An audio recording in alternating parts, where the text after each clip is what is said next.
Dari sejumlah informasi yang menarik, baca begitu ya, saya akan sampaikan informasi terpopuler dari cnbcindonesia.com dan untuk yang pertama, ini ada biang kerok bentrok maut PT GNI.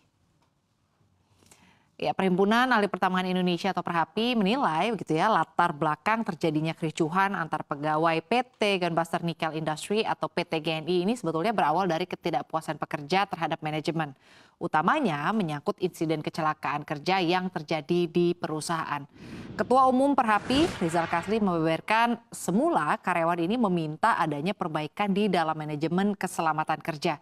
Ini dilakukan guna menjamin agar kasus kecelakaan kerja yang menimbulkan kematian ini tidak kembali terulang. Karyawan melalui serikat pekerja menggelar aksi dan mengajukan beberapa tuntutan dan melakukan negosiasi dengan pihak manajemen perusahaan.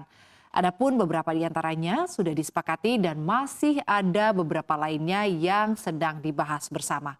Kemudian menurutnya juga ada informasi mengenai provokasi untuk melakukan demo ke perusahaan yang kemudian akhirnya berujung rusuh tersebut.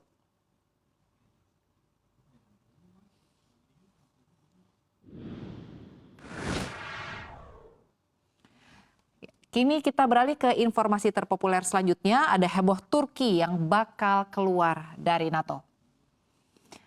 Ya, hal ini diyakini politisi setempat begitu ya, Ethem Sancak yang mengacu pada jejak pendapat terbaru warga negara itu. Ya, dan Ethem Sancak mengklaim bahwa survei mengatakan 80% warga Turki percaya begitu ya bahwa Amerika Serikat adalah negara yang menjalankan kebijakan paling bermusuhan dan merusak republik tersebut. Sementara untuk Amerika Serikat sendiri merupakan pimpinan NATO dan menurutnya Amerika Serikat ini telah membuat Turki terjebak di konflik yang ada di Timur Tengah. NATO juga membuat munculnya kampanye melawan Al-Quran di sejumlah negara seperti misalnya Swedia dan juga Belanda.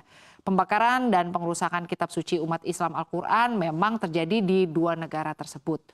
Khusus Swedia ini terjadi karena keengganan Turki menerima Swedia sebagai anggota NATO dan memang belum ada komentar langsung ya dari Presiden Turki Recep Tayyip Erdogan soal ini. Lalu kemudian Partai Patriotik diketahui memang dekat dengan ideologi sosialis dan juga berkampanye di Republik untuk akhirnya meninggalkan NATO.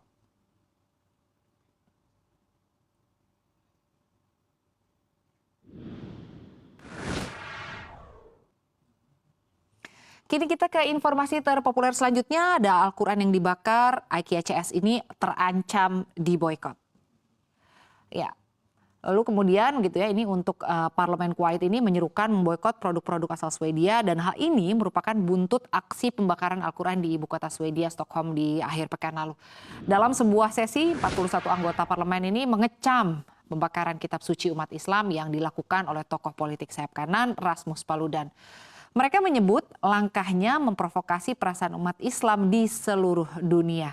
Dan Menteri Luar Negeri Kuwait Sheikh Salim Abdullah Al-Jaber Al-Sabah telah mengeluarkan pernyataan untuk mengutuk pembakaran Al-Quran. Hal itu disebut melukai sentimen Muslim dan di seluruh dunia dan juga ini tentunya menandai provokasi yang memang boleh dibilang serius. Tidak dikatakan jelas jenis produk Swedia di negara tersebut, namun mengutip Sweden.c, beberapa perusahaan asal Swedia dan menyebar di dunia antara lain adalah Assa Abloy, Electrolux, Ericsson, SCD, H&M, IKEA, Sansa, Spotify, Vattenfall, serta Volvo.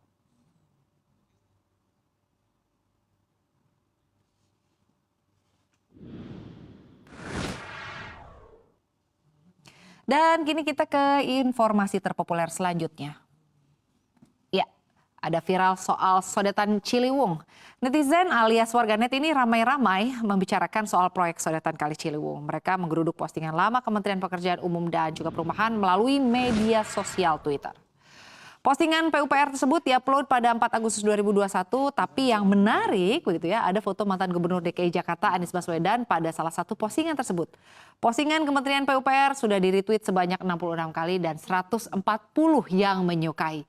Sebagai catatan, pada kunjungan di proyek sodetan Kali Ciliwung, Menteri PUPR Basuki Hadi Mulyono mengatakan proyek ini tidak pernah tersentuh karena masalah rumitnya pembebasan lahan. Sehingga proyek ini menjadi mangkrak selama 6 tahun.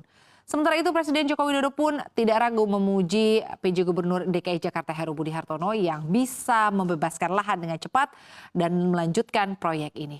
Heru mengungkapkan alasan terhambatnya pembangunan proyek disebabkan masalah pembebasan lahan.